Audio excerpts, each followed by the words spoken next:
एक गांव में रानू नाम का लड़का रहा करता था। रानू सबसे बहुत परेशान रहा करता था। वह सबको देखकर अंदर ही अंदर जलता रहता था।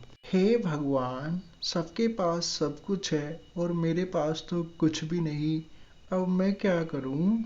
तभी वहां दूर खड़ा होकर रानू का दोस्त रवि रानू की सारी बात सुन लेता है। वह फिर रानू के पास आता है और कहता है, क्या हुआ रानू भाई? तुमने तो यार सुबह सुबह ही रोना शुरू कर दिया। कुछ काम भी कर ले करो, जब देखो रोते ही रहते हो तुम। रवि, मैं तो भगवान से कह रहा हूँ, तुझसे थोड़ी कुछ कह रहा हूँ। पर ना जाने तुम कहाँ से बीच में टपक पड़े, और ना ही मैं तुझसे कुछ मांग रहा हूँ।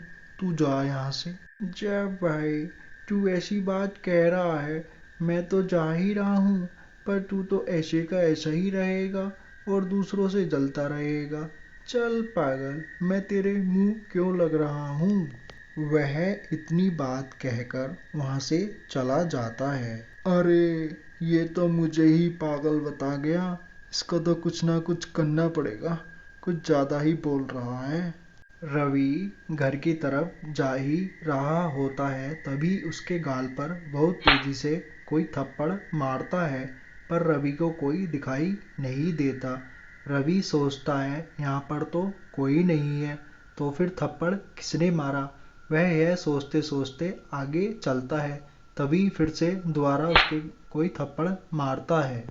रवि बहुत डर जाता है और कहता है, क क क क क- कौन है यहाँ पर? मेरे सामने आओ। तभी उसके सामने भूत आ जाता है। रवि उस भूत को देखकर बहुत डर जाता है। तुम कौन हो और मुझे क्यों मार रहे हो? रवि की यह बात सुनकर भूत जोर जोर से हंसने लगता है और कहता है, मुझसे जवान लड़ाता है? रोक, तुझे तो मैं अभी बताता हूँ।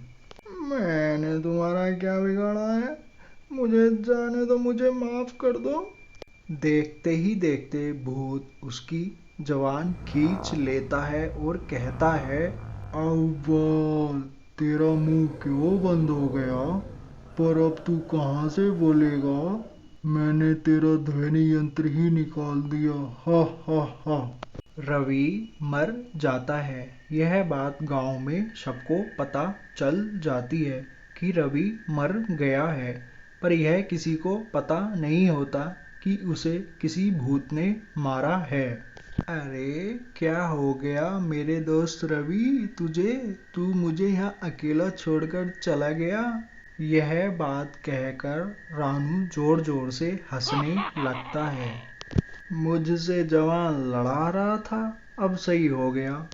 रानू की यह सब बात दूर खड़ा होकर रवि का दोस्त किशन यह सब सुन लेता है और गुस्से में रानू के पास आता है। तुम अभी मेरे दोस्त रवि को क्या कह रहे थे? मैं तो कुछ भी नहीं कह रहा था उसको।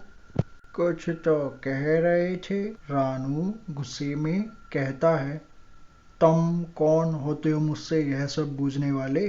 तू तो है ही पागल, और जब देखो पागलों वाली बातें करता रहता है और रोता ही रहता है। चल, मैं तेरे मुंह क्यों लग रहा हूँ? वह इतनी बात कहकर वहां से चला जाता है। अरे, ये तो कुछ ज्यादा ही बेइज्जती कर गया। इसके बारे में तो कुछ ना कुछ सोचना पड़ेगा। किशन रास्ते में जा ही रहा होता है, तभी उसके गाल पर थप्पड़ लगता है। अरे, ये कौन मार रहा है? तभी उसके सामने भूत आ जाता है और कहता है, रुको जा, अभी बताता हूँ कि मैं कौन हूँ। अरे भाई, तुम तो आग बबूला हो रही हो। पहले बता तो दो कि तुम कौन हो। यह जाकर यमलोक में पूछना कि मैं कौन हूँ। वह उसको मार देता है। फिर सुबह हो जाती है। किशन की लाश पड़ी थी। अरे, ये कैसे मर गया? कल तक तो ठीक था। तभी वहां पर रानू आता है। ये कैसे मर गया? मुझोर ही बहुत था, बहुत ही मुजोरी करता था, सबसे लपेट दिया होगा किसी ने। गांव वाले रानू की यह बात सुनकर वहां से चले जाते हैं। रानू फिर से रो रहा होता है। हे भगवान, कुछ तो काम करवा दो जिससे मेरा काम चल पड़े, नहीं तो मैं भूखा ही मर जाऊंगा। वहां से एक लड़का जा रहा होता है। रानू की वो यह बात सुनता है और कहता है, भाई तुम ये कैसी बातें कर रहे हो? यह लो, तुम मेरा खाना खा लो। मैं तो काम से शहर जा रहा हूँ, वहीं पर कुछ लेकर खा लूंगा। वह इतनी बात कहकर वहां से चला जाता है। ये कितना अच्छा लड़का था, देखो कितने अच्छे से बात कर रहा था। भगवान इसका भला करे। यह सब दूर खड़ा होकर श्याम देख रहा था। सोचता है कि जो रानू से जुबान लड़ाता है या कुछ गलत बोलता है वह कुछ देर के बाद मर जाता है, पर यह लड़का कैसे बच गया? कुछ न कुछ तो गड़बड़ है। मुझे रानू पर नजर रखनी होगी। वह उस पर नजर रखता है और कुछ देर के बाद रात हो जाती है।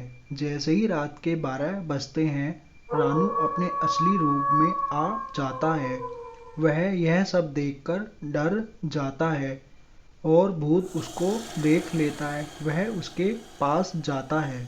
तुझे तो मेरी सच्चाई का पता चल गया, अब तो तुझे मरना ही होगा। मुझे जाने दो, मुझे माफ कर दो, मैं किसी से कुछ नहीं कहूँगा। माफी तो अब यमराज से मांगना। वह उसको मार देता है।